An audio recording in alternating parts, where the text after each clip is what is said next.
late night NFL talk or whatever we're gonna say here. You already know. I already know.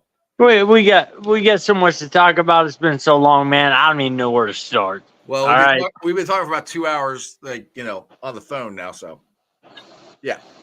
Wasn't gonna tell everybody that, but no, man, it's great, yeah, dude. I'm thrilled to even just be back a part of this, man.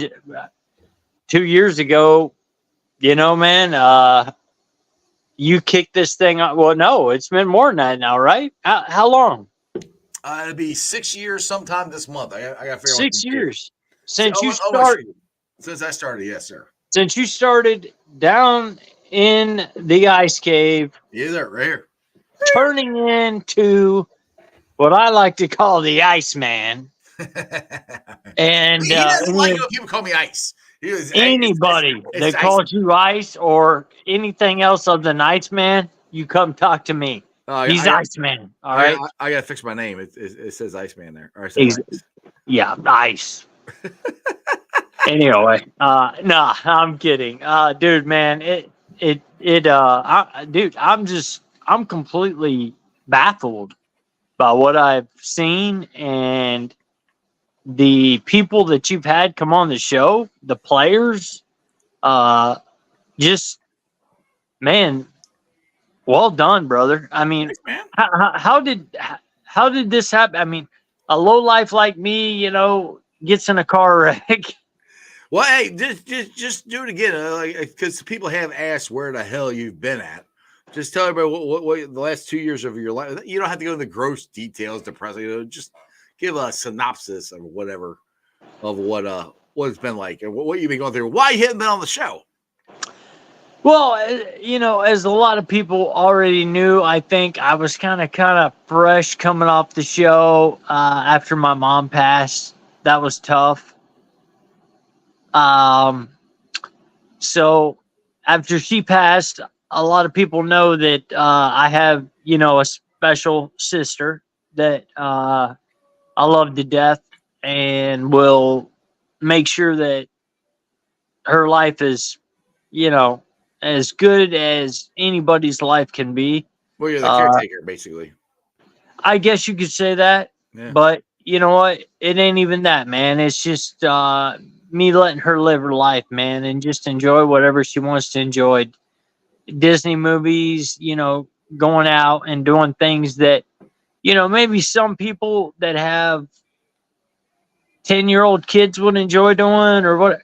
But that's what we do, and that's what she enjoys, and she loves Disney and reading books. She can read. Actually, she can read probably better than me. I have her actually, and bring the stats in. Give me the stats from the last game, please. No, I'm kidding. But and then here about 6 months ago, I was going to try to start back up. Here or there. When you have me. And anytime, brother, anytime. I appreciate that. I really do. And we found out my dad, which a lot of your viewers are your viewers know that he's a big Bengal fan. Yes, he is. He's coming to the game a game next year. If we can get him there, he's coming, guys. Speaking it into existence, Jeremy. He's coming. We are because you know what? Here's what happened. We found out about 4 to 6 months ago, something like that he had prostate cancer and had cancer. Also, he was having back pains, and we were kind of wondering what's going on here. And so anyway, they found out it was bone cancer. But that's not end all be all. We're fighters. I believe God, man, can make miracles. And so we went to the hospital. My dad's a veteran. We went to the VA. They looked and they said, yeah, you've got a pretty aggressive form of cancer. and we're going to need to do some, treatment. And you've got 50-50, either it'll help or it won't. And a lot of people, and that's what I would really love to invest my time in, is helping people with cancer, man, because it's something that you don't think about until you get it. So Right. many people don't care. They don't care. Right. It's not going to happen to me. It doesn't happen. Well, let me tell you something. I thought the same thing, and I was wrong. And so always go get checked. They say doctors are evil and all this stuff. Look, and if you got cancer, you're going to die from it anyway. That's not the truth, guys. You can go get it checked and get it checked early enough, get it taken out, get your treatment. And my dad went from a PSA, which not the football cards that you get graded. So my dad's not in a Bengal uniform on a card, by the way. PSA is the level that gives you what the cancer in your body is growing. So he went in with a 9, which was a lot of times that's terminal. Right. And he went in and he had 2 months worth of radiation and chemo pills. He didn't do chemo. Right. He's 76, chemo, that's a little tough on a 76-year-old. So they gave him the pill version, a little lighter. We had his appointment yesterday. Blood work came back, and he went from a 9 PSA to a 0.15. Woo! Wow, Yes. baby. Let's Yes. go. Let's Yes. go. Yes. So that is a huge thing for me, man. Because after our mom passed, there's not much left. When there's no parents around and you have a sister that you're gonna have to take care of the rest of her life, which I'd die for, I'd kill for, whatever. It was a blessing. So now I can kind of breathe a little bit and come and join you, man. And let's get off this deadly rampage we're on here. Hey, just to let you know, Anybody want to put some money towards my dad's funeral? I mean, I got Cash App. well, let's get lots of people are giving you love here. Orange Arrow says, "Welcome back, Jeremy." Hey, man, thank you, brother. If I can get these chats up here, I'll try to do that. He's on his phone, and he hung up. He hit the wrong button and hung up.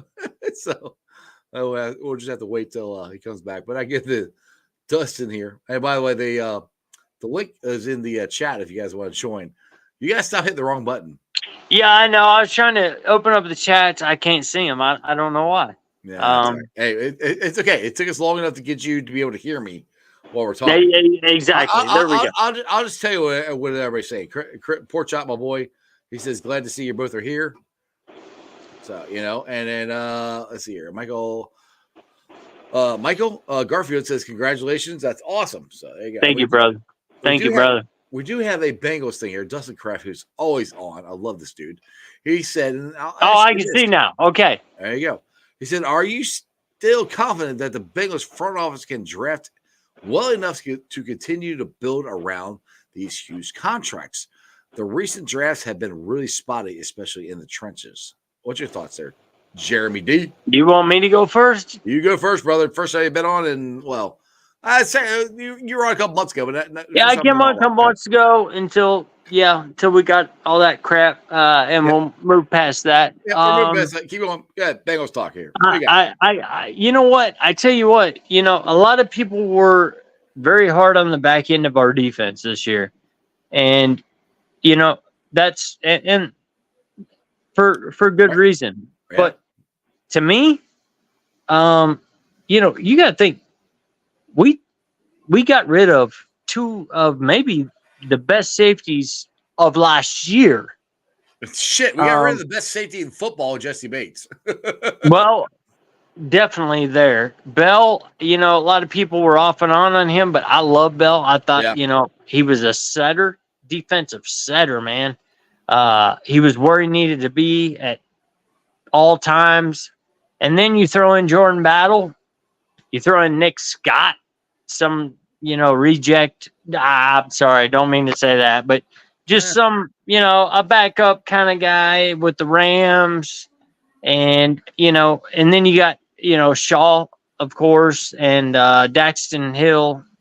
And, people, gave him a hard time. They deserved a hard time. But I tell you what, I saw a young backfield that I think could got better and will get better throughout next year. And I don't think we need to waste draft picks on the same spots every year. If you get rid of two safeties and you bring in two more in the draft, basically a rookie in Battle who took over from Mike Scott, I did it again, Nick Scott. Nick, yeah. I keep saying Mike Scott from the Houston Astros pitcher, Nick Scott. Yeah, right. Who Nick Scott? I'm sorry, I love you, Nick, but you did not have a good year. Jordan Battle was way better. He was, and then you got Dax Hill, who's a second-year player, and they complained about not complained, but the problem was communication. Which, I mean, you had Dax Hill and Jesse Bates back there. I mean, they for loose defense, they set the defense, safeties, and then you got a second-year guy and a rookie trying to do it. It didn't work. That was the biggest problem, I think, with the secondary is communication. Yeah, I 100% agree because you can tell. I mean, these guys they all got 4.3 speed.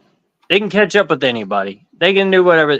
But I'm 100% with you, and I would give these guys another year. We didn't draft them for 1 year. I mean, You got to think when you draft a guy to college, he's coming in the NFL with guys that played 5-6 years, right? And you got to give him a chance. And then another thing I didn't exactly agree with, and anybody that's been with this show for a while knows, Jeremey D hates the offensive line. Yes, he does. We've had many arguments about this. That backup quarterback. Keep going. But I think this year we had an offensive line that stayed together, stayed healthy. Burrow was still in the picture, we'd be going to the playoffs right now. There's no doubt in my mind. But this is the way we look at things, guys, and we got to stop doing it. We're down. Okay, 10 points. There's 5 minutes to go in the game. You don't got Burrow in there, making up some plays or, I'm sure Zach calls the plays, but Burrow does what he wants. And he gets sacked 3 times in a row.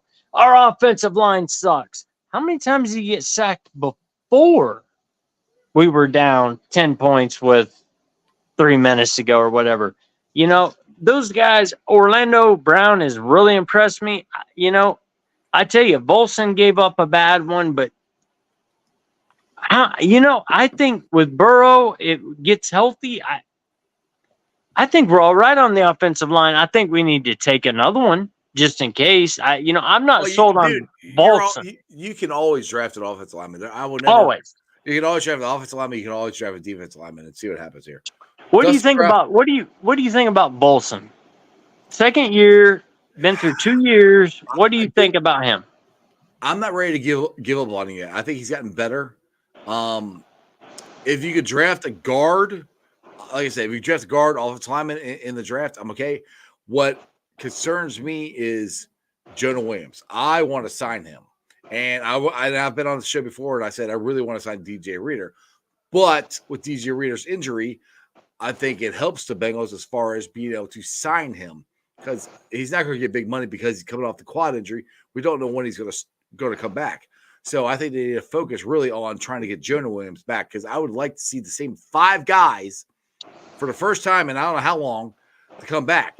But I would like, and I love Frank Pollock, and I hate calling for guys' jobs, and I don't mean to, or I guess I am. But I think maybe you need to change there because he is the offensive line coach and the run coordinator. And the run game was not consistent. It hasn't really been consistent the last couple of years at all. No. It's like we find something that works, and then for some damn reason, especially this year, we don't stick with it. I don't know why, since he's titled with the run game coordinator. That's where I'm like, maybe we need to move on from him because we got to move on for somebody. You have a year like this, and I know it's a ton of injuries. If Joe Burrow, trust me, if Jackpot is healthy, it's a completely different season. Just to let everybody know, if you guys want to join the chat, this is live. We used to call this After Dark. We're just going live. We said the boys are back. So you guys can jump on and join the chat and come on live here. Let's get to Dustin comment here. Yeah, send all your friends, man. Let's talk. He says, here's my concern. The Chiefs had all rookies in the secondary last year. They showed improvement as the season went on. Turner and Hill, if anything, played and got worse as the season went on. It's a concern. Well, yeah. Go ahead. Go. You go ahead. Right. Yeah, go ahead. To me, to say they got worse, man, every team is different that you play.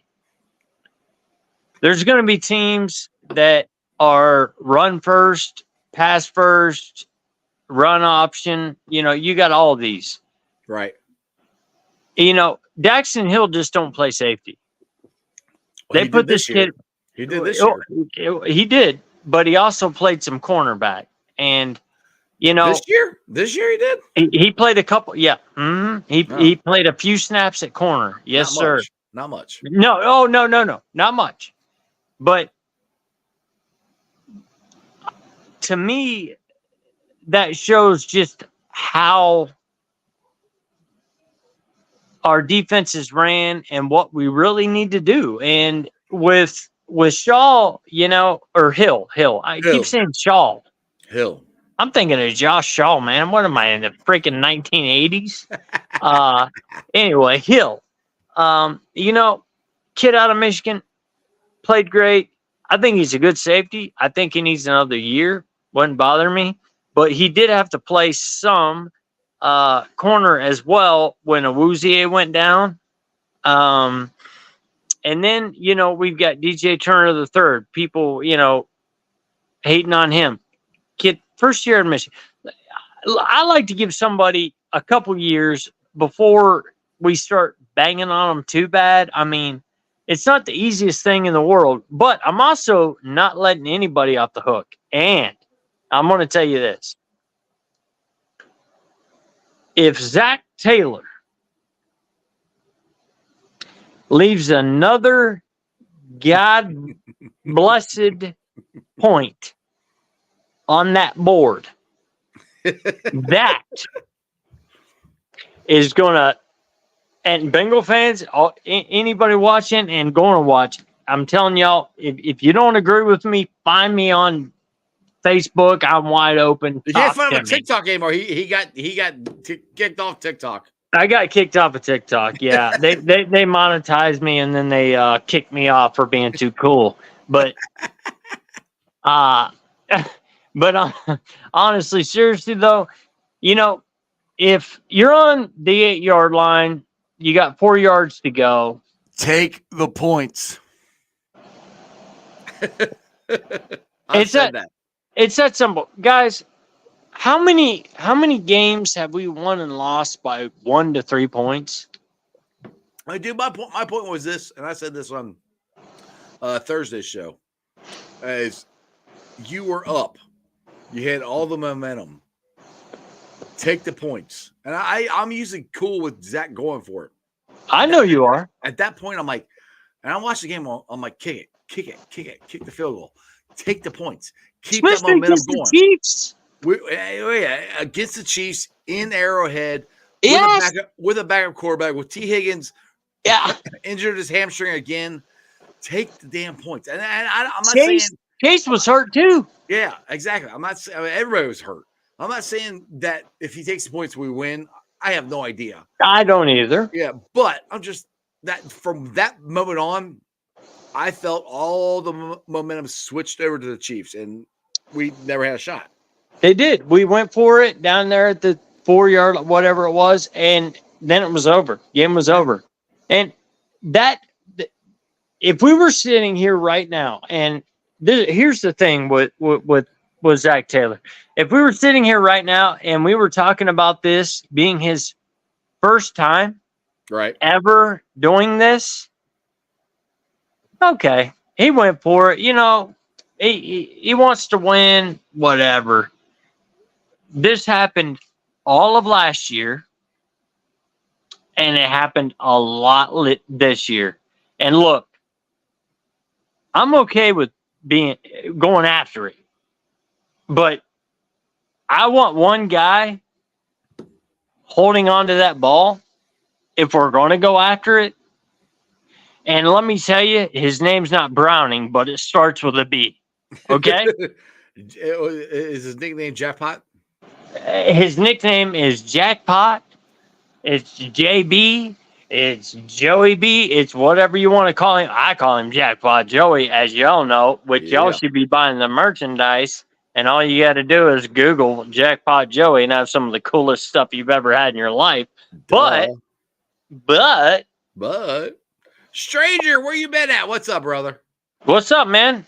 Stranger's making a comment. He's usually the first one. Who day, baby? Who day, man? So you were saying? I'm just saying, you can't leave points on the board against anybody, let alone the Chiefs at Arrowhead, man. I'll never understand the thinking of it. And I know Mike Brown's got to be going up there just kind of, maybe this will work, maybe. But what's he going to do, fire him? Because after 30 years of mediocrity, we're now, well, if you think about it, we were AFC champions. We were in the Super Bowl. Then we, last year, barely beat the Ravens by a fumble. We got lucky there. And then here we are again, and we're going to be eight and eight. Hold on. It was the greatest fumble in Bengals history. Just put that there. It was. Don't get me wrong, but that's the reason we won. I mean, and then this year, after last year, barely creeping a playoff win, we go and do the same thing at Arrowhead and kick and don't kick a field goal. Go for it and go for his number one play. And this is the only thing that gets me. This guy will call a timeout a minute into a game. Hey, Jeremy, Crip is happy to see you. He says, "Oh shit, is that Jeremy Dimebag Dean?" Dimebag, dude, I ain't seen you in a minute. What's up, Crip? Dimebag Dean. I forgot all about that, man. That's great. That made my night right there, bro. Thank you, man. Crip's one of the original followers of my show. Heck yeah, man. That's awesome. But as I was saying, if I can remember, take the damn points. Take the damn points. All right.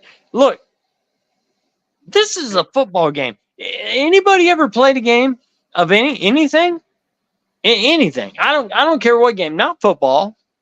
Anybody ever play baseball? Anybody ever play soccer? Anybody ever play a board game? Anybody ever play board game? What do you do if you get a chance to move your tink, tink, tink, tink, tink, tink, tink, tink, tink, Park Place? We'll pass Park Place. Nah, we don't need those points. We'll get more. No, take the points. And Zach has got to watch himself, because I'm telling you, there's a lot of people that think just like I do, and that I think this guy may be realizing that you got to score the points to win. You got to score the points, but if Jackpot's your quarterback, it's a little different situation. Dude, yeah. I'd have been okay with that. Yeah. By the way, Crip says, good to see you, my friend. Just to let you know. Good to see you, brother. Man, I missed the Dimebag Dean. Dimebag Dean. If you want to know where I've been, it's with the FBI because of you. Okay.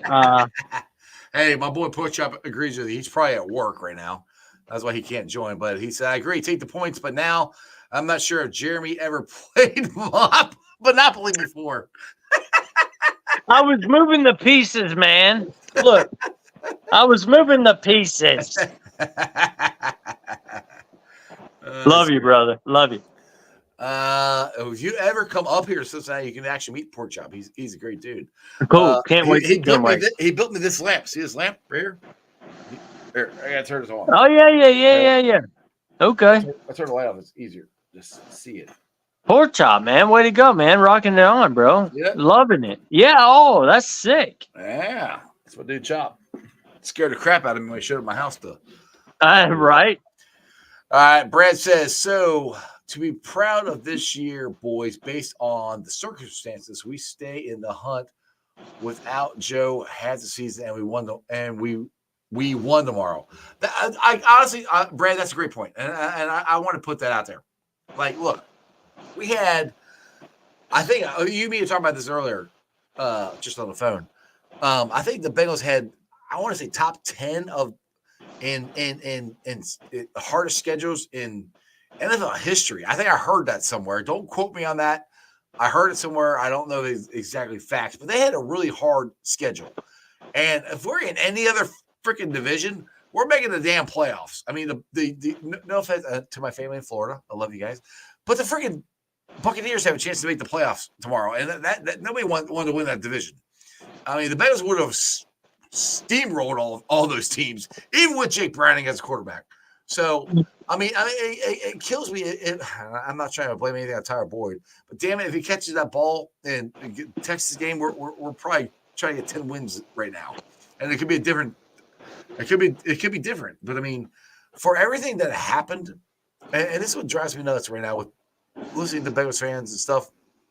They're like, well, what are we going to do different? What are we going to do this? Look, we had a ton of injuries. Joe Burrow was hurt for most of the season.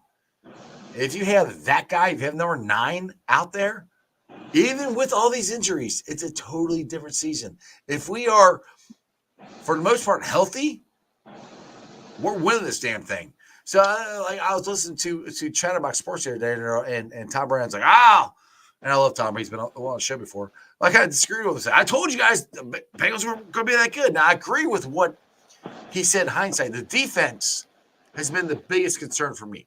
The defense has not been to where it's at the level it's been the last 2 years. I do agree with that. And to me, that's the more concerning part going into this offseason is getting the defense straight, getting the pressure on the quarterback, covering tight ends.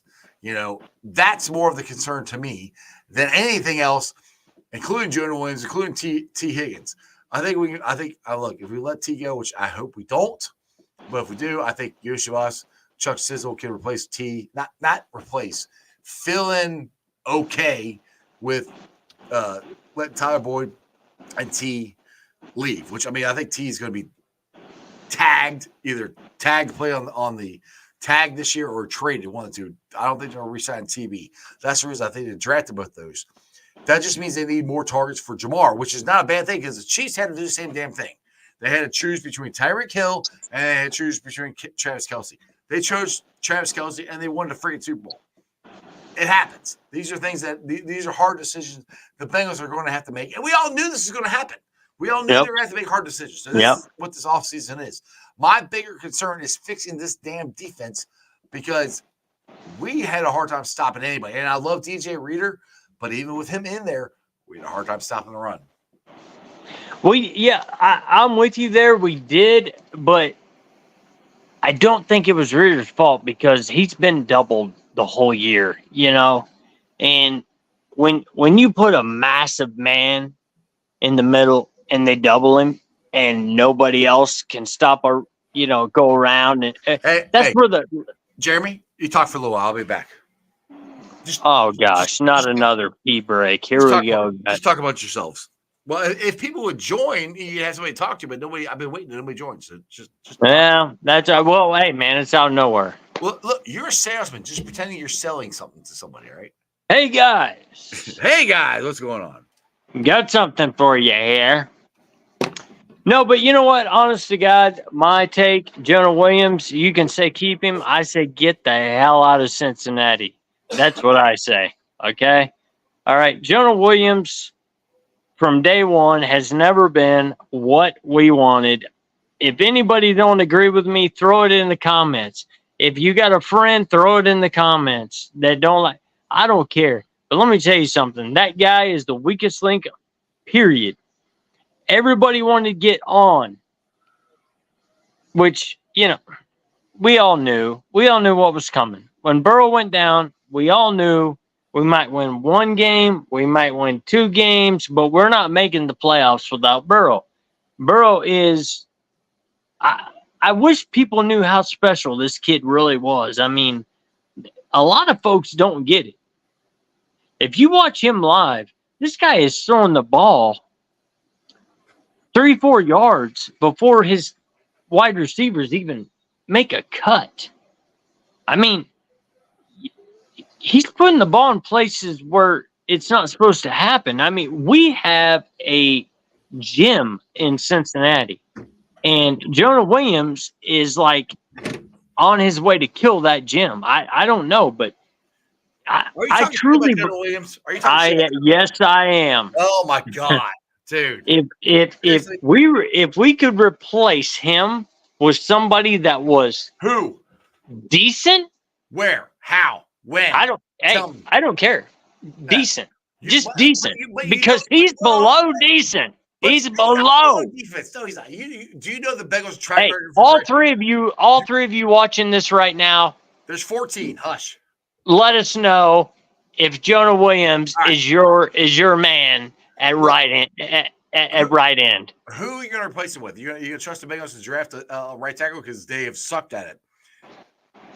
Remember Jackson Carman? You just talked about Cordell Volson and if I like him or not. Yeah.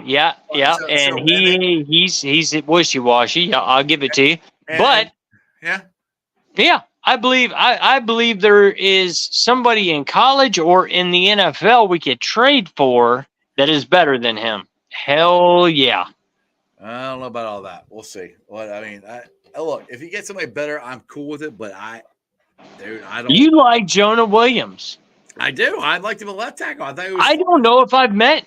You know, I'm glad you're my friend because if you weren't, then I don't know if I would have one that like Jonah Williams. Hey, I've been your friend for like 5 years. I've liked Jonah Williams the whole time. We've had this argument before. Which, by the way, the argument with backup quarterback. I think you kind of won that one, to be honest. About what? Backup quarterback.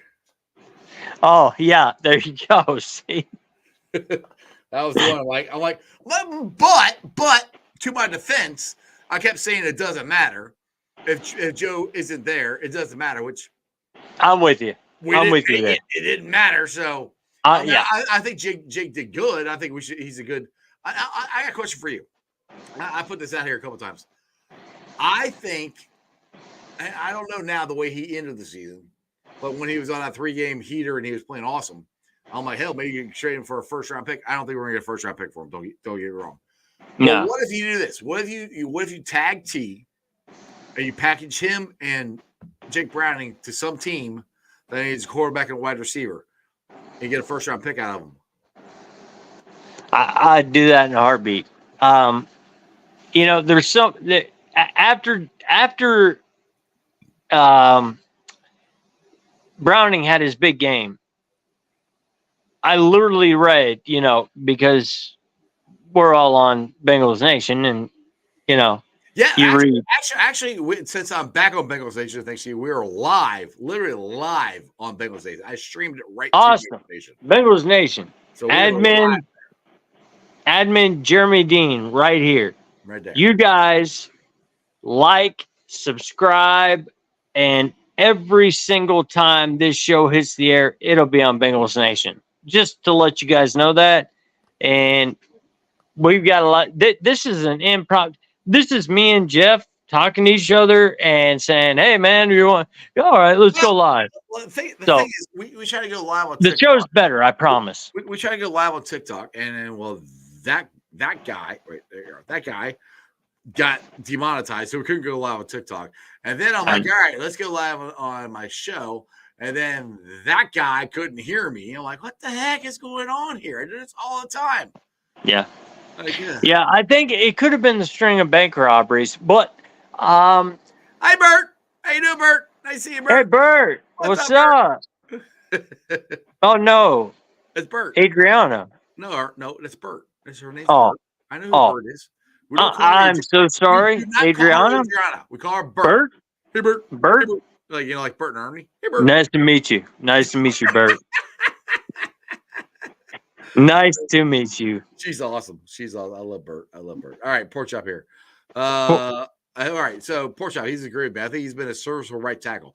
I agree with that. I'm like, that's the thing. It's like, no, do I think he's been awesome and an all-pro? No. Do I think any of the guys have been on the offensive line an all-pro? No. They've been serviceable. That's where I'm like, they have, like, Orlando Brown has been an all-pro. Jonah Williams has been an okay tackle, and he proved he can play left and he proved he can play right. You say whatever you want about how he played the position. That dude is going to get paid, and that's why I don't think we're going to sign him, because he has proven he can play left and right. Somebody's going to pay that dude. You got Ted Karras out there. Yeah, he's getting older, but he's played okay. Cordell Volson is getting better. Alex Kappa has been, I think, a very good guard. I like Kappa. I think the 5 guys we got, I think, are good. Yes. Could they be a little more athletic? Yes, that would help. I also think the scheme, what they're trying to ask them to do, does not fit what they do. Thank you. There you go. That's where I'm like, I think, again, this is not, I don't mean to hate on Frank Pollock. Like, you got to change something. Like, we've all been talking about the run game has been inconsistent. Well, Frank Pollock is a run game coordinator. The offensive line has been inconsistent. We all know they can play. You know, we've seen them play at other times, other teams, and we've seen them play good at times here in Cincinnati. They're not consistent. That's where I'm like, maybe it comes down to coaching. I know everybody's gonna come at me like, well, you love Zach Taylor. I do love Zach Taylor. I'm not saying he's perfect. I don't ever say he's perfect, but he's a good coach. And I think as far as the head coach goes, he creates the culture that you want. Could he give up play calling? Do you Sure. you think him being a good coach, okay? Mm-hmm. Do you think a good coach can still make? Now, I'm being serious. I'm not. I'm not setting you up for anything here. Yeah, I got you. But do you think a good coach like Zach Taylor, and I'm not saying he's not one. He is. I mean, we were in mediocrity, and he's eased us out of that and got us close to where we want to be. But can you look at Zach Taylor and say, this guy is going to take us to the Super Bowl, no doubt. He's so good, and he don't kick field goals. He don't go for points. He goes for the jugular, and 80% of the time so far, he's lost us the game because of it. So, can that be a great? Are you really asking me if Zach Taylor could take us to the Super Bowl? The guy who literally took us to the Super Bowl 2 years ago and last year took us to lost. But I'm just saying. Your question was, can he take us there? Yes. Do you think he can be in those? You know, those Jimmy Johnsons and those Vince Lombardis. Yeah. Do you think he can do that by when after? Absolutely. He didn't really do it his first season, but after the last couple here. I'll put it this way. You remember a coach named Don Shula? Love Don Shula. All right, he's a Hall of Fame coach. He went and won Super Bowl. And he kicked field goals. He had one of the best field goals. Ray Finkel, okay? He was his best field goal kicker. Ray Finkel. Yeah, he coached the Colts, and then he couldn't win anything. Then he went and coached the 72 Dolphins and won undefeated. And then he got one of the greatest quarterbacks ever in Dan Marino, and they never went to the Super Bowl. So, yes, I think Zach can do that, but it's so hard. Like what everybody looks at what Tom Brady and the Patriots did. I'm with you. Well, if they did it, you got this coach, you got the quarterback, everybody can do it. That is a once in a lifetime run that most likely would never happen again. I've been tongue in cheek saying, "Hey, we got Joe Burrow. We got to go get Brady got 6, we got to get 7. Or Brady got 7, we got to get 6, however it was." That was tongue in cheek. I'm being silly. I don't actually believe. I hope he does that. That'd be great. But for Joe Burrow and Zach Taylor in their second year to go to the Super Bowl, and then their third year to go to the AFC Championship game. Awesome. Yeah. So yes, I absolutely believe he can do it, and I absolutely believe he can win it too. Okay.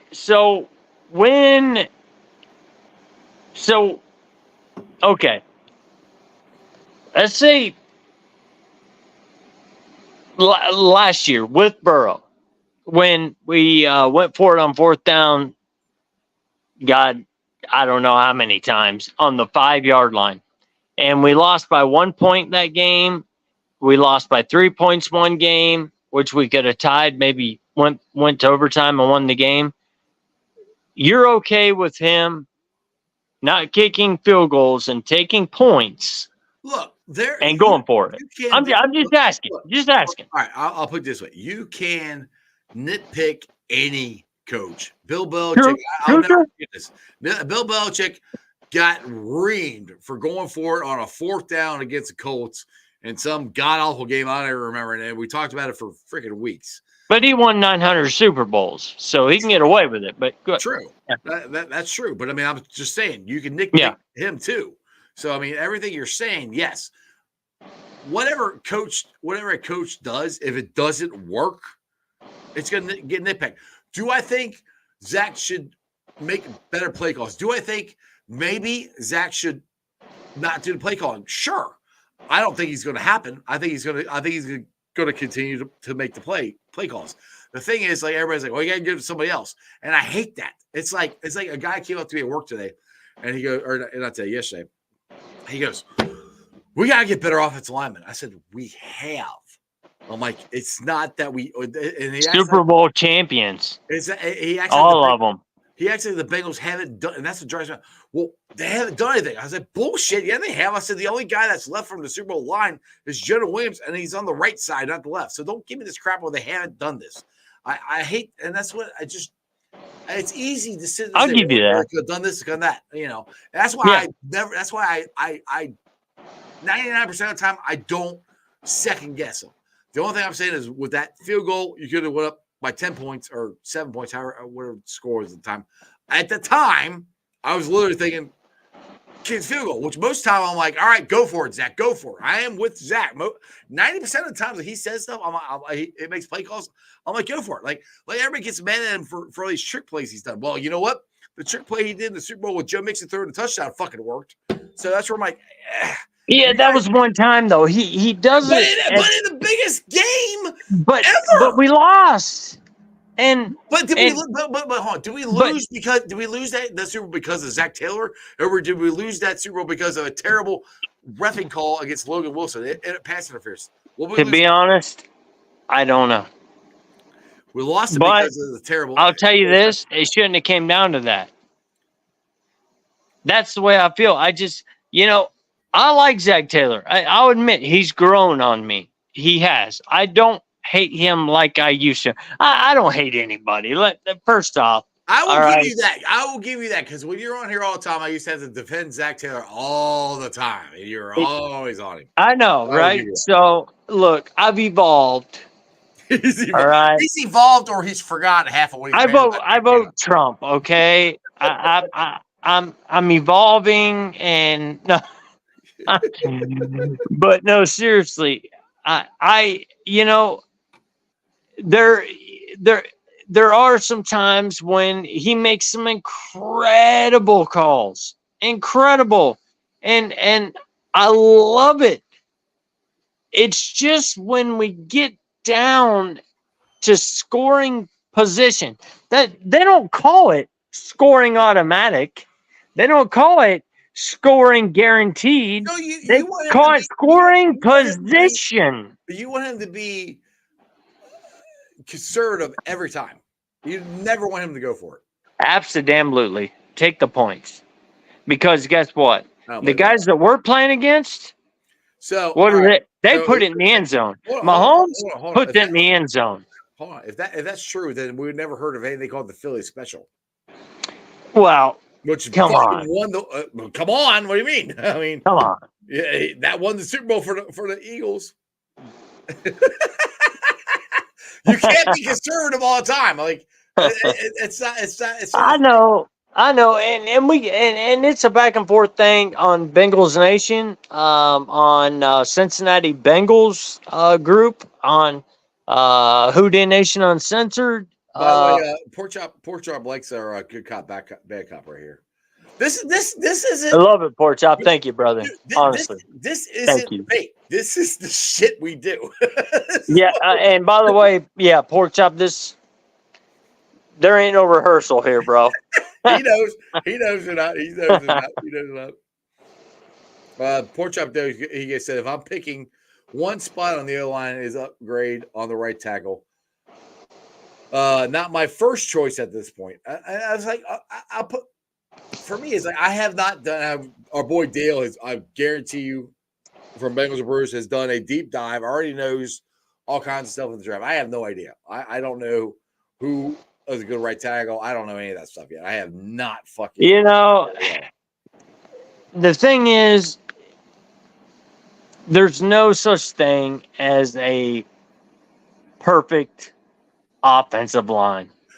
There's not a thing as a perfect coach and perfect calls either. No, there's not. But when they do it you keep when they do it when they mess up 3 years in a row. What 2 years? You learn. Do you learn? Okay, let me. I got a question. Those are successful seasons. Hey guys, I got a question for all of y'all. Everybody watching, and that you better tell your friends about this show. Tell them to join it for one, because Jeff is the man, the Iceman, my brother. Okay, and y'all tell them to come and subscribe, because y'all about to get some serious knowledge up in this biatch. Okay. Well, if you stop having so many health issues with your family and yourself, you can come on the show more often. What are you drinking anyway? Show everybody what you're drinking. All right. Does anybody know what the hell this is? Because he asked me this earlier. I have no idea what this is. Go ahead. This is some girly drink. He's okay. He's all shaved. All right. There you go. What is that? Anybody ever had a buzz ball? Was it full? Yeah, it was full. It's a buzz ball. You never seen a buzz ball? Dude, I don't like anything. It's just balls in it. Me neither. But buzz balls are awesome. But anyway, I don't even know what he's talking about now. Zach Taylor. Yeah, that guy. He, the first year he done all this bull crap, and my poor dad suffering with cancer. 70. No, wait, your dad did not have cancer the first year that Jack Taylor was there. I knew you then. Do what now? Your dad didn't have cancer the first year Zach Taylor was there. No, he didn't. He didn't. Okay. After Zach Taylor came and screwed our life up is when he got it. Oh my god. Jeez. I don't mean to make a lot of my daddy. My daddy knows I love him, and Dad, if you're watching this or when you do, I love you to death, and we're beating it. Period. Yes, sir. We already are. We already are. Coming to a Bengals game next year. Just so everybody knows, we're planning on coming next year to a Bengal game, and his cancer level is the easiest way to put it. They call it PSA and all this other, but it was at a 9, which is terminal.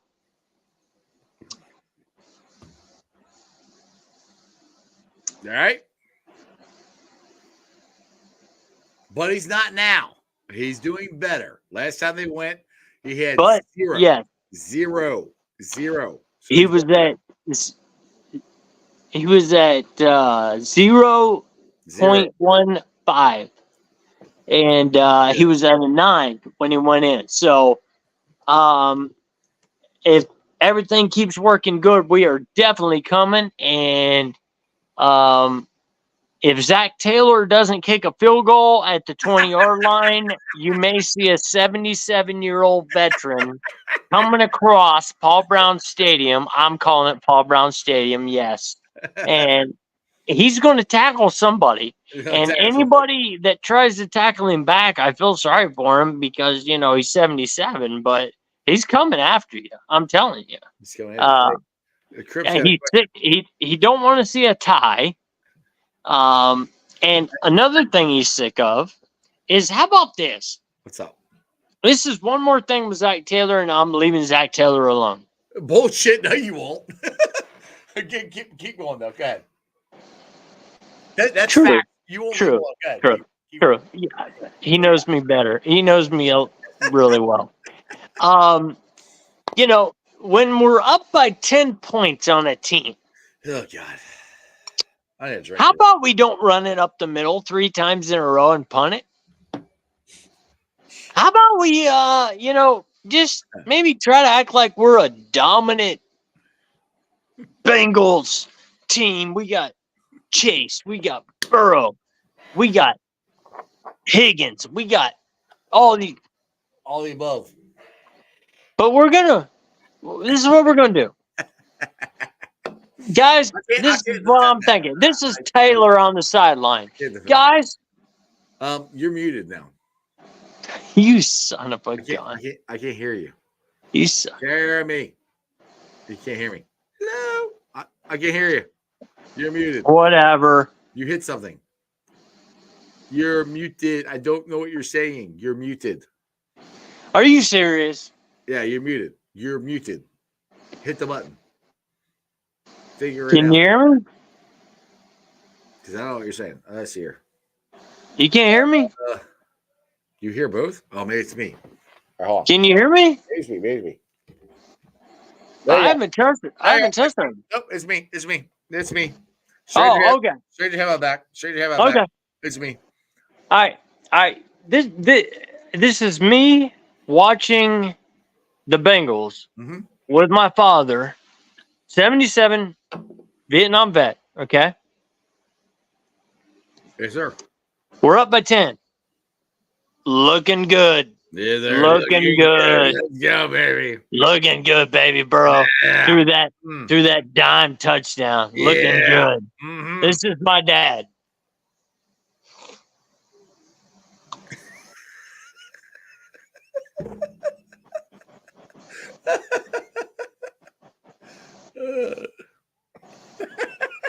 We're going to run the ball 3 times in a row, give them the ball back with 3 minutes to go. They're going to score within a minute, guaranteed. Dad, what do you mean? Wait. Taylor don't worry about getting a touchdown. He don't care. He just wants to keep it close so we look good. No, Dad, that can't be it. We're up by 10. It's the 4th quarter. It ain't going to... They'll play loose, boy. You watch. Lou don't know how. Lou don't care. He'll play back 30 yards. They'll get it within a minute. Mm-hmm. No, Dad. That ain't gonna. No. Think. Dad, you're right. Dad, don't ever say that about your dad. And then here we go. Ready? They're on the 5-yard line. There's a minute and a half to go. And they're down by 10.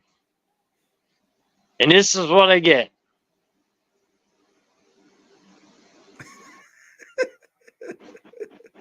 Touchdown. They'll stop us 3 and out. They'll go down and score and beat us. That's how Taylor, and he can't never get our Anarumo's. He can't never get his name right. That's where the armadillo name came from. Yeah, Armarulo. Armarulo ain't. He ain't going to stop them. They'll come down and beat us. You're crazy, Dad. All right, we're still up by 3. We got the ball. There's only 2 minutes left. They got 3 timeouts. You just watch. I'm like, dang, has he been watching this for 80 years? Like, how does he know this? He's ridiculous. Like, and then I look back, I realize, yeah, he has been watching 80 years. Like, but yeah, sure enough, I'll be daggone. Hey, Chop's got a question for you. What's up? He says, I am not a big Jonah Williams opponent. Just saying there is no better option between this season and next season. I'm with Chop. How do we know? Who? Who? Well, there's a whole draft. Well, that's better than Jonah, who's been playing right tackle pretty good this year. I've seen right tackles come in from the draft and be dominant. Yeah, but you don't know that. I'll put it this way: I'm okay with. Yeah, but I know Jonah sucks. Jonah does not suck. I'm okay with signing Jonah. I'm from Alabama, and he sucks. Don't ever say you're from Alabama again. You are okay. I'm from Columbus, but Jonah still sucks. I've lived down here long enough to know. I've lived here longer than Jonah's been alive, and he sucks. All right. How about that? I've lived you sons of bitches anyway, standing up for Jonah Williams. I've lived longer than you and Jonah. Well, that combined up. I mean, maybe really fucking old. Oh, man, when I was 5 years old and you were born, son, let me tell you, it was the rough life, man. I knew Jeremey D all the way up in Columbus. I knew he you had bathrooms? We went outside, man. I didn't have no bathroom. Yeah. We went deer hunting to go to the bathroom. Yeah, exactly. All right, Chops, come back here. Rookie will not be better, and those tackles you refer to are top 10 picks. We ain't picking in the top 10. How you know? Because we're not. We don't have a shot at it. How you know? If we lose tomorrow, we're to like top 17, top 15. Hey, trade. Who? Good question. If we'd have prepared for this, I might have had an answer. And whoever's watching this, I am so sorry, by the way. I just want to tell you that. I mean, all right, technically you could tag T, and you could possibly get the number 1 pick. I don't know if you can get a top 10 pick for him. I mean, if he had I tell you what, if we tagged him, it'd be a pretty high one. And well, the thing is, though, if you tag him, he's going to be the top 5 wide receiver. The only way they tag and trade him is if they tag him and that team can negotiate a long-term contract with him. That's the only way I think anybody would give you a first-round pick for him. You could be right there, but you know what? I don't know, man. Burrow has been hurt the first 3 years, and this is the thing. Bengals Nation. Last 2 years, he was fine. He played every game. Last 2 years, he played every game, every single game, up until this year. Did we put this live on Bengals Nation or not, or is this just? No, it's live on Bengals Nation. It's on Bengals Nation. Okay. All right, hold on. Some of you on Bengals Nation. Hold on, I gotta answer Keith. The only way T is a free agent is if we let him. That's the only way T's a free agent. He's not. He's a free agent. Yeah. Jeff's right. Yep. We can just let him go, which I don't think we're going to. No, not unless we get something big time for him. Yeah.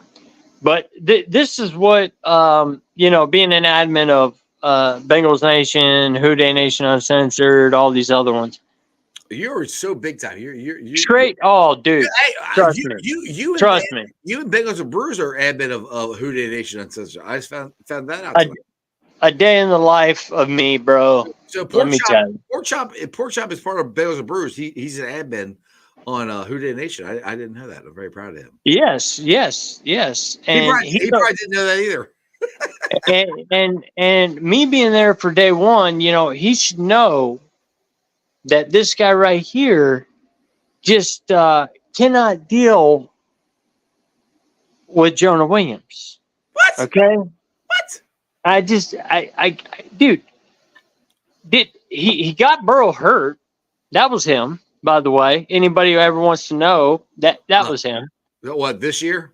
But and probably last. I didn't get a look at it. He didn't get hurt last year. He played the last 2 years injury free. Exactly. That's what I'm saying. Injury free. He made every start because Jonah Williams was hurt half the year. That's why he played. Shut up. But anyway. All right, this show is a lot better like this. Let me tell you something, though, y'all. We have a talented team. Very. I am so excited to be a Bengal fan. When I had my wreck, when we went to the Super Bowl and I shattered my back, Wait, that was when did you do that? I didn't hear about that. My wreck. I'm kidding. I know all about you. Your dad called me. I know. Oh, yeah. I saw you. Look, I saw okay, you now everybody thinks I'm an idiot. Thanks, bud. You're welcome. Wouldn't happen any other way.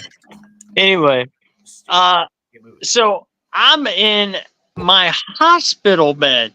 I am 40 years old and have never seen the Bengals play in a Super Bowl. Damn, you're old. On Tuesday of the Sunday before, I get in the car wreck, intensive care, surgery, all this bullcrap. The first thing I told them, I was at Erlanger Hospital in Chattanooga, Tennessee. The first thing I told them was, how long am I going to be in here?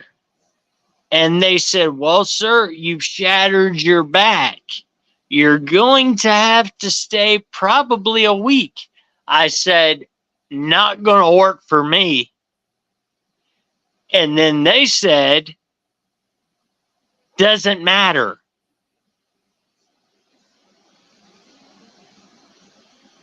Obviously, Jeff's not there to get a joke. But you all who have been in a hospital know that's what they tell you. It doesn't matter if you want to be there or not. You've got to go. So I'm like, okay, well, the Bengals play on Sunday. So I'm coming home. I'm watching. I've waited 40 years to watch my Bengals be in the Super Bowl. As an adult, I was a kid when we went to the first two. I don't really remember, but I get there, and oh, there he is. Imagine that. Hang on. Telling this story, great job, pouring my heart out to you guys, and this is how famous we are, where we can just say, you know what, screw the audience. Oh wait. This guy, screw the audience, don't need a story, whatever. No, Jeff's awesome. I'm just kidding. But anyway, so they keep me there for the night to decide if I need like emergency surgery because my back was shattered. And if they didn't do it, they said I would live in a wheelchair.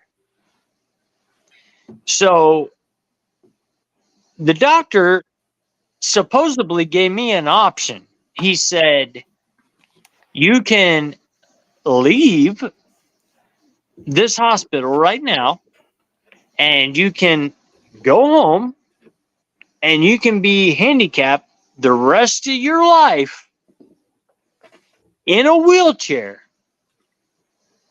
or you can stay here, get surgery, and you're going to spend probably up to 2 weeks because my back was that bad.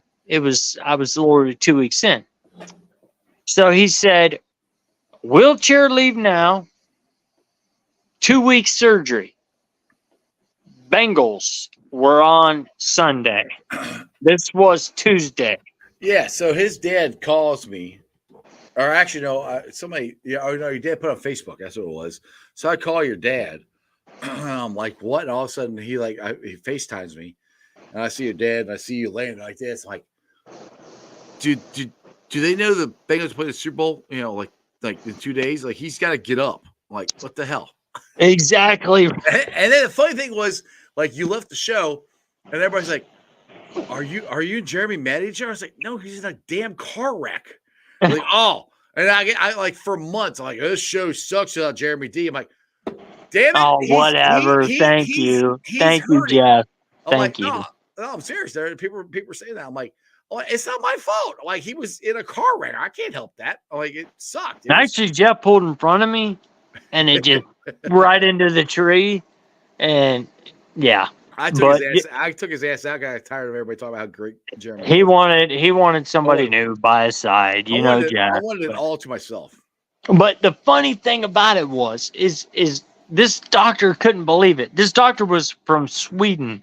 He was a specialist. We didn't. Was he part of the Swedish bikini team? I wish. Okay.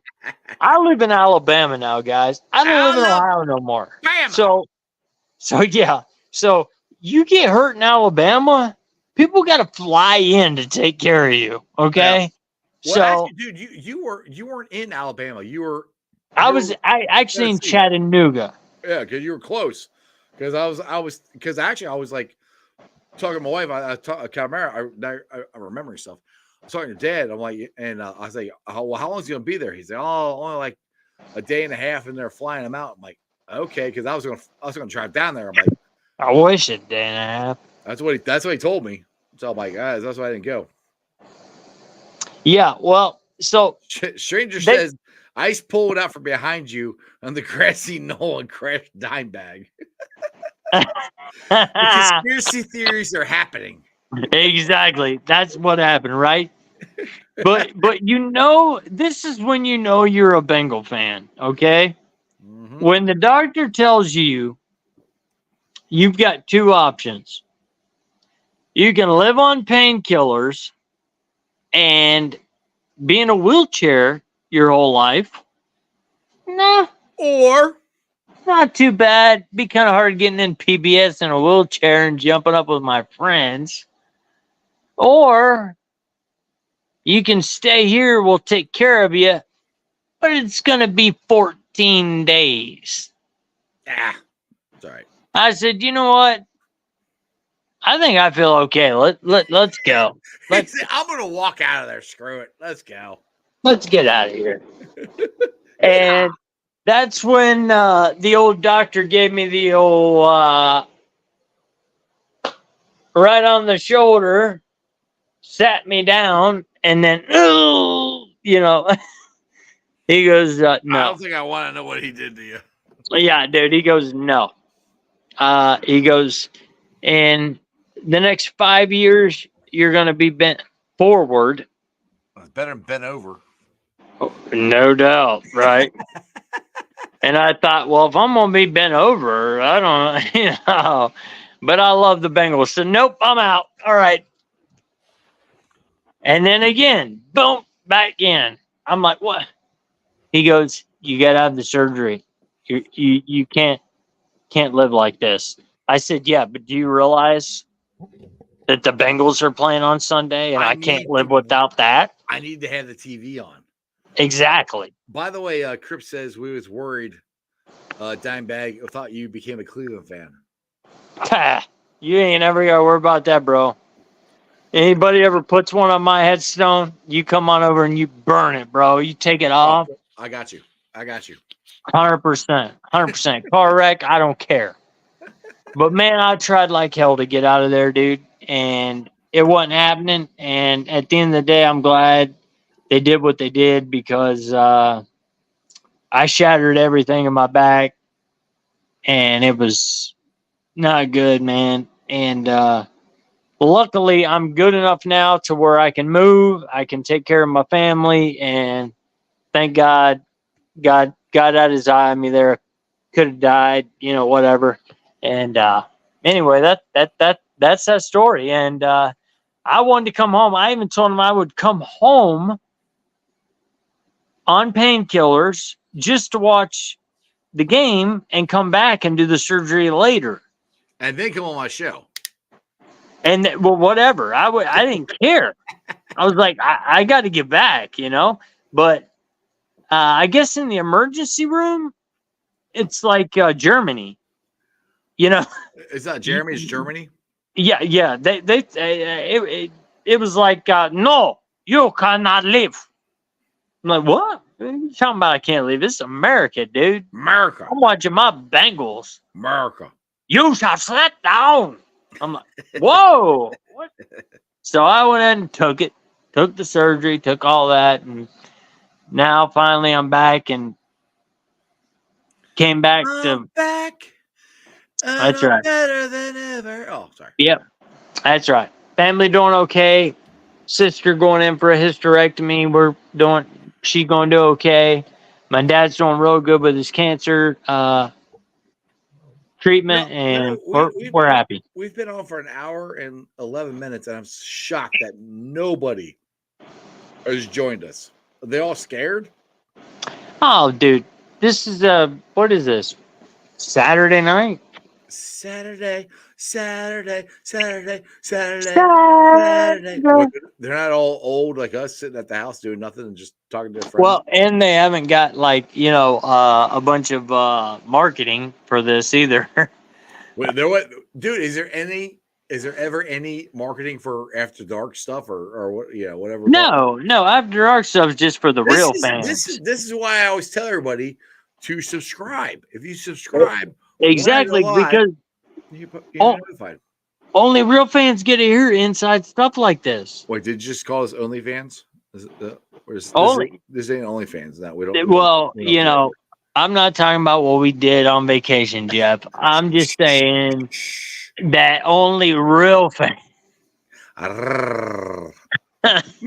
Only real fans watch After Dark. Okay, that's all I'm saying. You can't hate on the others that watch because they don't know. They're out having a good time.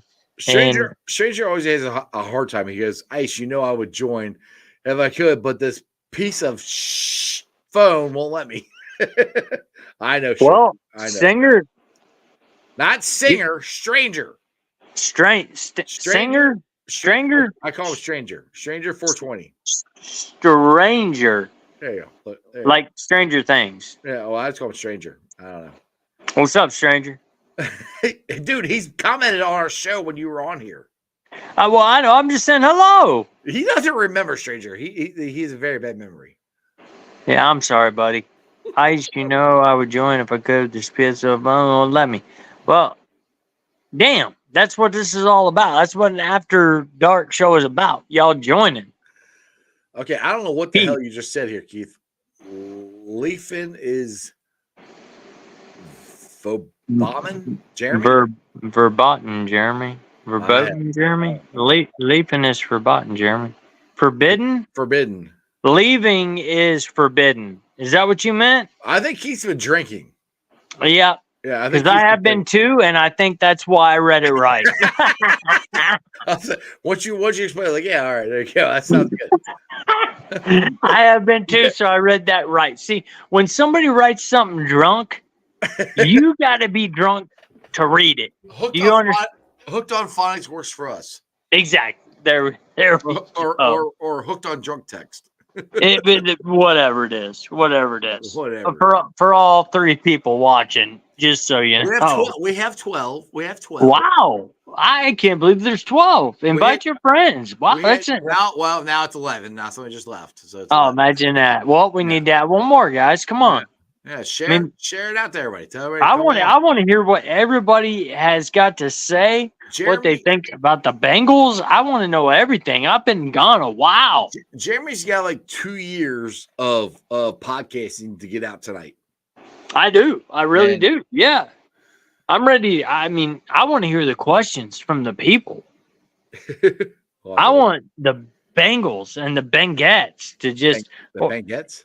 Is there a bye Benguet? I don't know. I'm sorry. Didn't mean to bring that up. I'm just saying, bring it. Let's do this. Chop tells me, he said, Jeff, you never opened Hooked on Phonics book ever.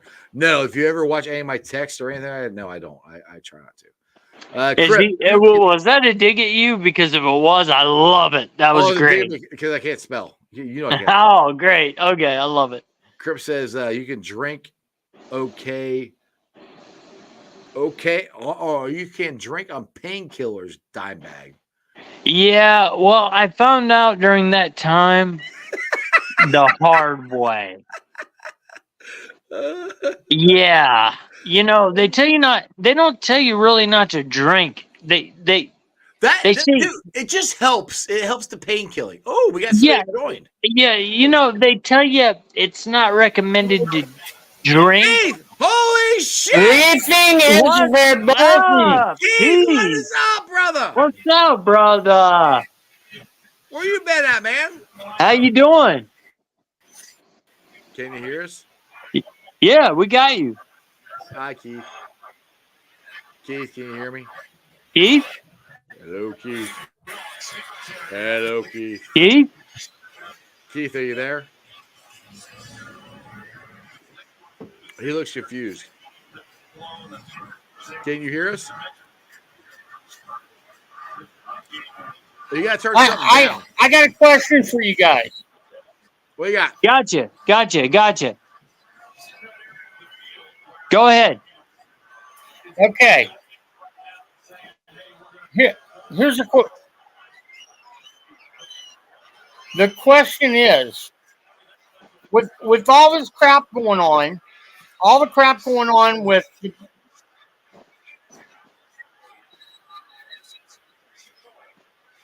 Yeah, you're hearing your own voice come through.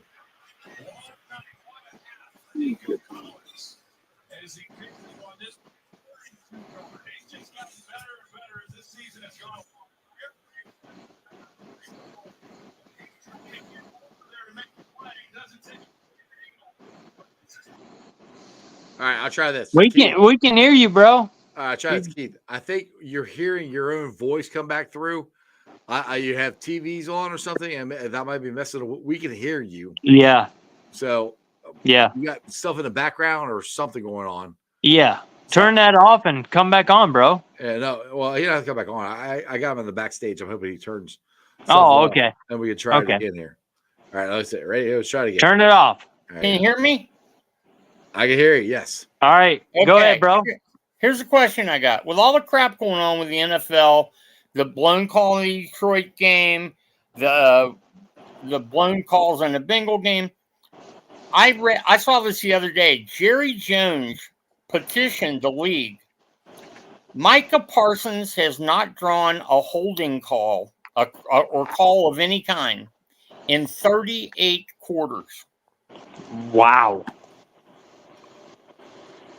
They need full-time officials. Well, I've said this for years. They don't want full-time officials. They got the technology to take humans out of it. They want the controversy to keep their name out there. The other thing is, I said I lived in Vegas for years. And I don't know about you guys, but nothing gives me confidence in an official or in the integrity of the NFL more than having a grand bet on a game that comes down to a Hail Mary, and I've got a wide receiver that runs a 4-3 being covered by a defensive back that runs a 4-2 going 60 yards downfield. And who's in charge of calling that play? Ed, the 62-year-old retired asthmatic insurance salesman. Agreed. If you don't mind, I'll take this one for a second. I agree. Keith, I agree with you 100%, man. And let me tell you something. It's sad when you can watch a game and look at a certain referee or multiple referees and know that's exactly what you're gonna get from that referee. Look at the referee. Just look at what uniform the team the Bengals are playing has on. That's what I'm. Yep. Especially and I'm sorry, but the same damn referee that does the Chiefs games against the Bengals, it seems like every year is there every single time, and it doesn't matter what it is. If we're winning, losing, if it's like he's managing the game. The referees have got to the point to where they are now. They shouldn't be called referees. They should be called managers. That's the way I look at it. Because in the Ravens Steelers game today, Jadeveon Clowney needs to send a check to the officiating crew because you saw it where he got the sack and it was an incomplete pass. Exactly. I mean, and I have seen too many times when we played the Steelers the first game, they threw a little sideline pass to Najee Harris, and the DB, it hit off the back of his head, our DB. Harris flops like LeBron James, gets up, there's no flag, gets up, does this, oh, let me throw it. Yep. Throw it after. Just because they get a little. What do you think about that, Jeff? Is Jeff gone? He left. Oh, well, I'm with you because there's nothing that pisses me off. Excuse my language. I didn't mean to say that on here. Don't StreamYard. I'm sorry. Mark will beep that out when we send it. I cannot stand that a play happens, and if a referee, you know these referees are fans of teams, just like we are. Right. And when you watch a play happen, and it's a 40-yard play, and it's done, it's over, they're getting ready to move the ball, Jim Nance starts running his mouth, talking, blah, blah, blah. And then all of a sudden, oh, but wait, there's a flag. That is ridiculous. You mean like on Pratt's interception a couple weeks ago? That's what I'm talking about. No flags thrown until he's 5 yards from the end zone? That's the one I'm talking about. Yes. That should... Well, go ahead, man. I'm going to give you the solution, which will never happen because, like I said, the NFL wants this. They're in bed with gamblers now. They're sponsored by casinos. They want this. But here's a simple solution, and I've been saying this. I have two solutions. I've been saying this since I lived in Vegas. First of all, I don't know if they still have it, but the officials used to have a gun to signal the end of the half, end of the game. So you want to shoot people? What you do, you have him loaded up. Official misses the call. You shoot off a toe. You run out of toes. You're out of the league. You got to shoot some people. Now, my other solution, that was a joke, of course. Kind of. Yes. Yeah, we got you. Here is a simple solution. Every year, NFL teams cut great athletes who are in shape, who know the game. They played the game. Hire them, train them, make them full-time, pay them a good salary so they don't want to take bribes to fix games, and hold them accountable. I don't disagree with that. They have to do something because this is ridiculous. And I've said this, and Keith, you've been on here. Actually, where you been at, by the way? Man. Jeremy left. I've been away. You don't come on my show no more. I see how you are. Jeremy? Dude, I have been to your show several times. I'm glad to be back to here, Keith, man. I love it because I agree with him. Keith, I've had some health problems, man. I'm just giving you shit, Keith. I appreciate you coming on. I'm just giving you shit. But but no, I agree with what you're saying. I've said this multiple times on here that I think that they need full-time officials. And what you're saying, guys who played the game. Yeah, we got cars that can drive themselves. Yeah, it makes complete sense. Why, like the most popular sport in America is the NFL. Why do they not have NFL officials who, like most of these guys are doctors, lawyers? They don't need the money. Like, have somebody who needs the money. This is their job, where they care. But none of these guys don't care about it, but I don't give a fuck if they mess up. Like, whatever. I'll go back to being a doctor or a lawyer, Yeah. Right. Have athletes. Right. Have athletes doing it. But it's like I said, I'm a conspiracy theorist, and I got to give it up because they're all coming true. But they don't want it because it's too easy to fix. They want the controversy because, look, we're still talking about that fucking, pardon my French, that phantom pass interference on Logan Wilson in the Super Bowl. That's what I was telling Jeremy. He blamed Zach Taylor. Like, give me a break. That's what we were talking about, and it happens, there you can say things happen because people are human. Okay?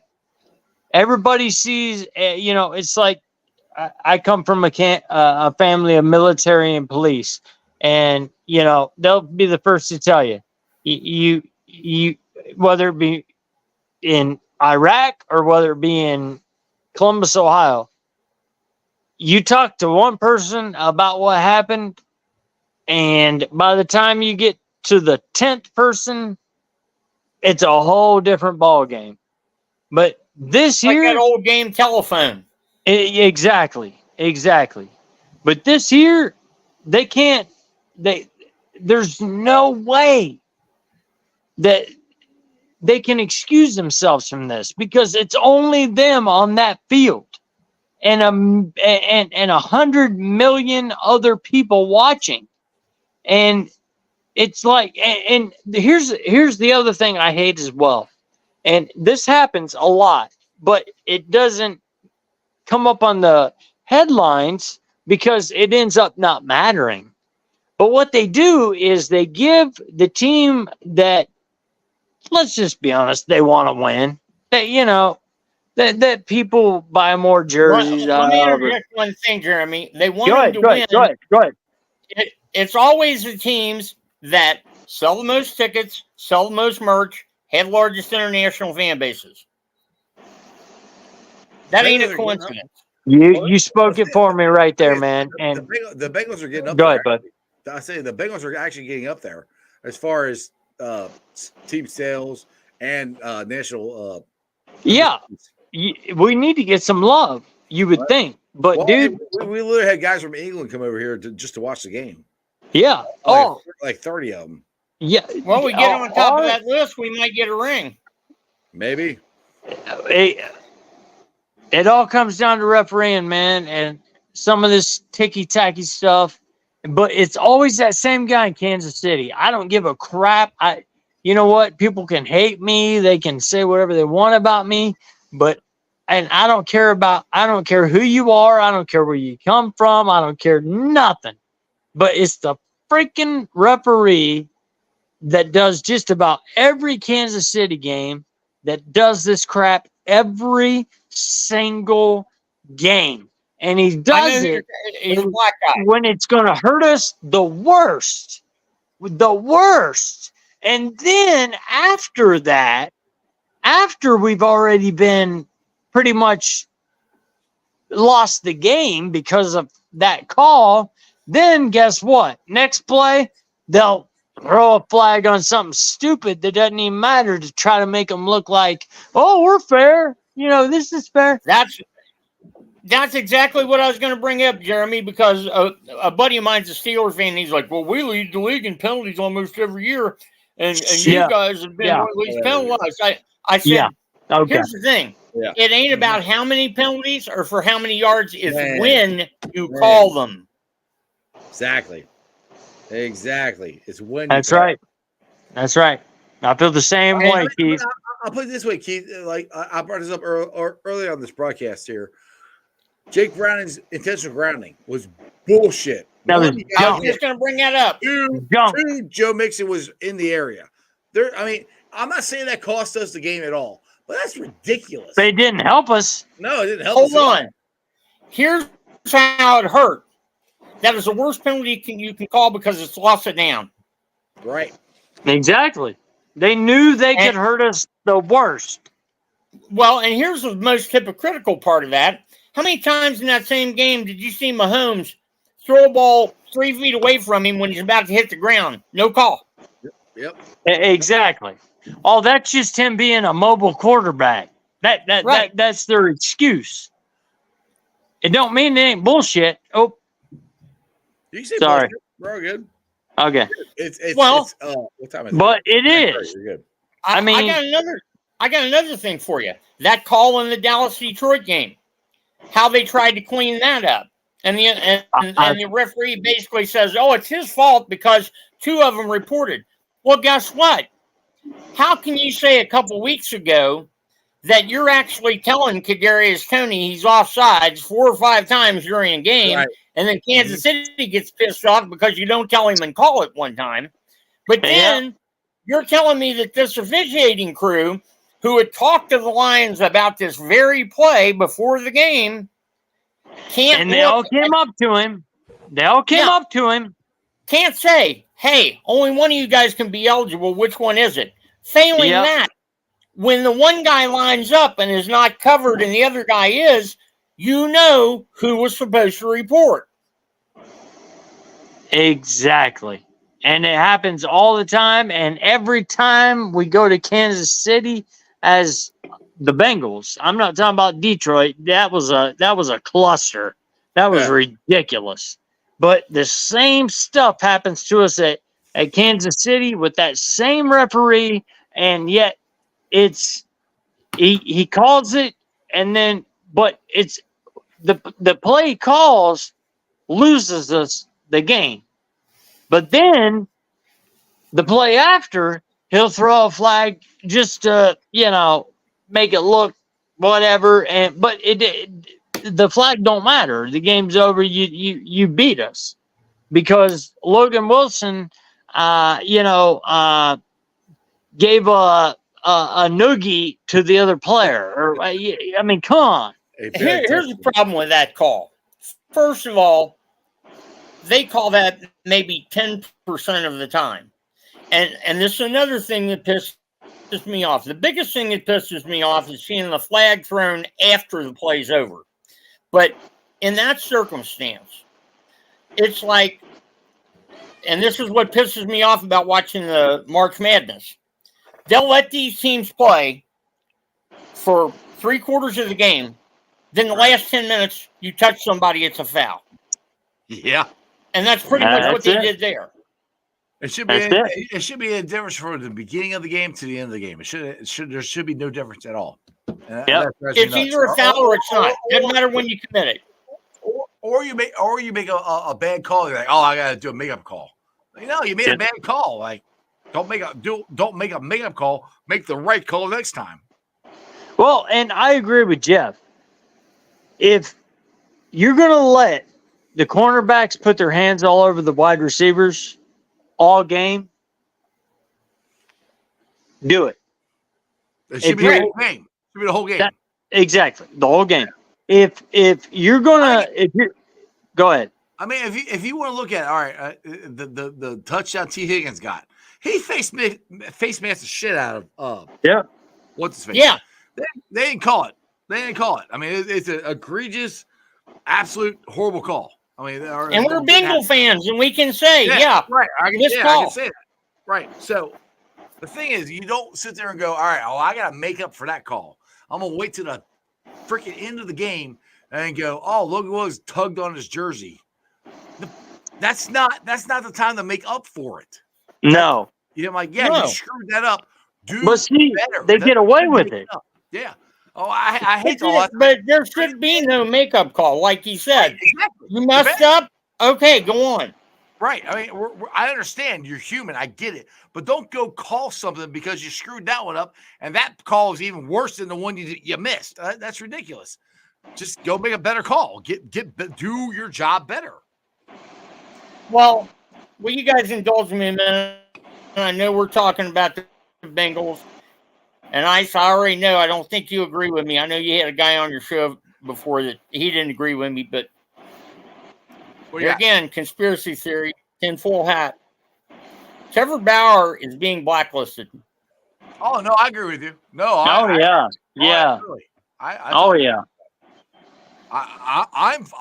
Joe doesn't want to bring him back. I'm for bringing Trevor Bauer back. Me too. But he's still being blackballed. Yeah, I totally agree with that. Yes. He's being blackballed for being a human being. I'm sorry. Well, he should sue MLB for everything. I mean, how do you suspend a guy with no evidence? None. You had no evidence. It was, you know what it reminded me of? Not trying to be political, but it was like the Kavanaugh hearing. Well, when did this happen? All between this year and this year. Where did it happen? I drank beer. Party? I don't know. I drank beer. Yeah. Like everybody else in America ever that existed. Woo! I mean, cheers. Yeah, exactly. Like cheers, buzzball. Like what? Come on. Keith, I can't be in the Supreme Court because I drank a buzzball? Can I ask you a question to Keith? Do you find Jeremy a little less manly? He's drinking balls. Well, at least it's buzzballs and not fuzzballs. My boy. Keith's still my boy. Love it. Daggone right, man. You need to get you some shine, boys. Hey, dude. Hey. I had the Jackpot Joey golf outing. Wasn't a good look. There you go. Well, I got a buddy who lives over in Indiana, and every October he makes peach shine, and that's good. You got to be careful with it because it is so smooth. You don't even think you're drinking shine. It's just the stuff we call that in the South. We call that chair shine. Chair shine. Okay. That's when you drink. That's when you drink some of it, and it don't seem like it's much, and you have a few sips. You put it down. You wait a few minutes. You get to get up, and you can't get up out of your chair. Yeah. Yep. Speaking of that, I grew up in the foothills of the Appalachian Mountains in Kentucky. I lived in Dry County. There were 7 bootleggers within walking distance. I worked with this guy that wasn't too bright. And one of the moonshiners' places, he had a place where you could go in the back and get drunk if you wanted to stay there. But if you want to take half a sip to get drunk. But, true story, if you passed out, they would pour hot sauce down your pee hole. Oh, ain't going there. Now, you said, where is that now? 3 times. 3 times this guy I worked with. Oh, my God. How do you get the job of being the guy with the hot sauce? I don't want that job. I don't care. Only Jeff would think about that. Only Jeff would think about. Yeah, I wonder who has to pour. Yeah, like you gotta be the little man on the totem pole there. Hey, you know how you get that job, Jeff? What? You know how you get that job? How? You're the guy who can't afford moonshine. They give you some free moonshine for being the pee hole. Yeah, exactly. You're the guy who got free moonshine and you're drunk as hell. You don't care. Like, all right. Nope. You can take a sip of this and get out of here. But what's funny? What's funny about what Keith is saying is it's so true. Because I'll admit I am from Columbus, Ohio. Whoa. You're admitting you had hot sauce poured down your pee hole? No, but I am from Columbus, Ohio. I moved to Alabama. Alabama. When I was 18 years old. 18. I moved down here for a job. On your knee? No banjo, man. No, they didn't like me down here at all at first. He actually got lost. They did not like me, and he got lost in a Winnebago. I felt like it sometimes, but one time there was a guy that it was my buddy's daddy. I won't name no names because they'll probably watch this eventually. But when I learned about chair shine, I was like, I'm from Ohio, man. Y'all shit. I'm good. Y'all can talk like this and be all cool and whatever you want to be, redneck. All right. It's really It's really weird. You're pretty good at that. That's the best hillbilly I can do. My girlfriend hates it because she thinks I'm making fun of her. But because you are a hillbilly. Just saying. Well, I am now. They say after 10 years, I'm here 20. So you had the accent, and then you tried to enunciate the accent. It doesn't work. Well, you got to go a little further with them. You know, she's like, you ain't going to do that, are you? How y'all doing down there? Hey, we go down back No. out. But she's like, don't do it. I'm like, Don't what? do it. Don't do it. Not that. And, You know the difference. You know the biggest difference between country and city living. What's that?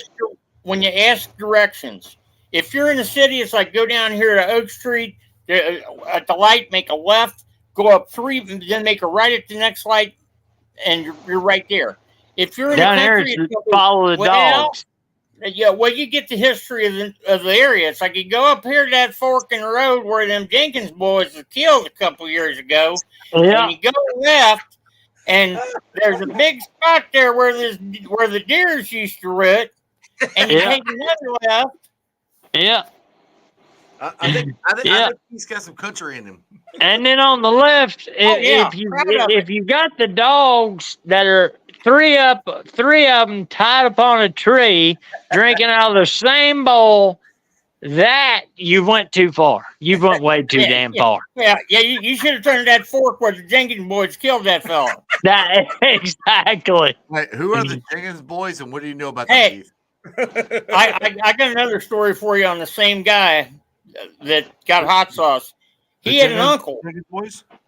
His name was Jesse Wise, but his uncle they called Goat Wise, and I always heard they called him Goat because he goats. Oh boy! True story. So I'm not from that part.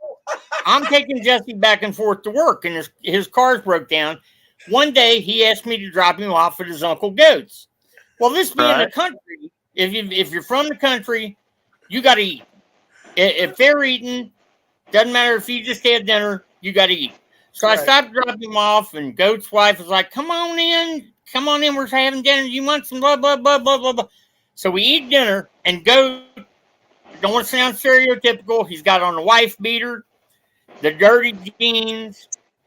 Oh, yeah. Got him a pap ribbon. So we finish eating. Got the we go in old the living room. broke moped in the front. Yeah. Goat goes, woman, bring me beer. She said, what? He said, I said, bring me a beer. She said, do it your damn self. He said, woman, I said, bring me a beer. She says, if you don't shut up, I'm going to tell these boys why they call you Goat. He says, if you do, I'll tell them which one was better. Oh my God. I did not see this going this way tonight. Neither did I. Neither did I. Oh, God. Oh, Keith. Never a dull moment, brother. Keith, I missed you on the show here. This has been fun. We need to get Jeremy on here more often. Yeah, I miss being on here. I like I said, I came and chatted a little bit, and then I left because I got into it with a Ravens fan. He was talking mass shit. At the game? No, in the chat. No, on here. Oh, on a chat. Yeah, the chat goes off with their own little stories. They have their own conversations sometimes. I got you. I got a couple things you can hit Steelers fans with though, because I always want to talk about their rings. A couple ways I've shut them up in the past when they start talking about them rings. One is I'll go, "You looking for work?"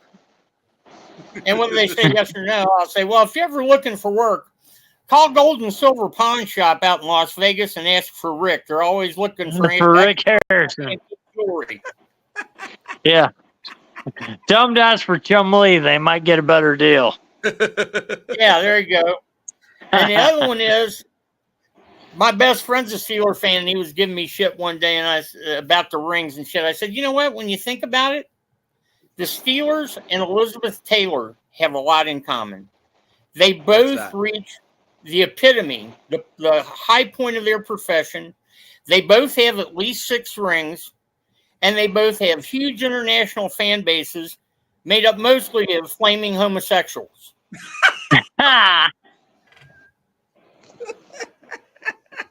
Jeremy just fell off the couch. Oh God! All right. That's a good one, bro.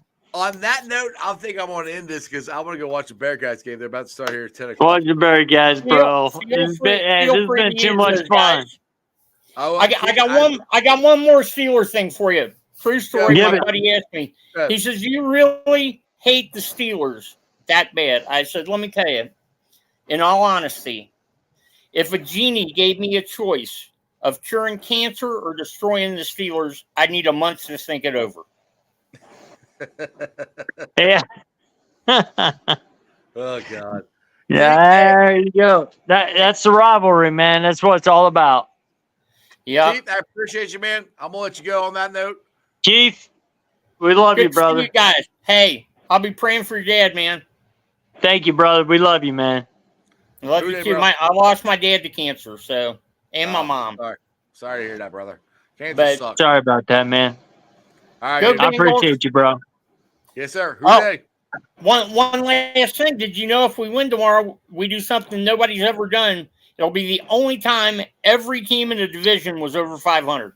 Yep, that's what I want. That'd be good. Yep. Yeah. I'll be there cheering. All right, guys. Thank you, brother. See you, Keith. Back. Love you, man. All right, Jeremy, you ready to end this thing?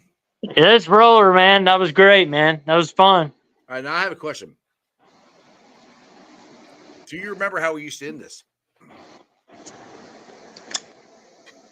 Kinda.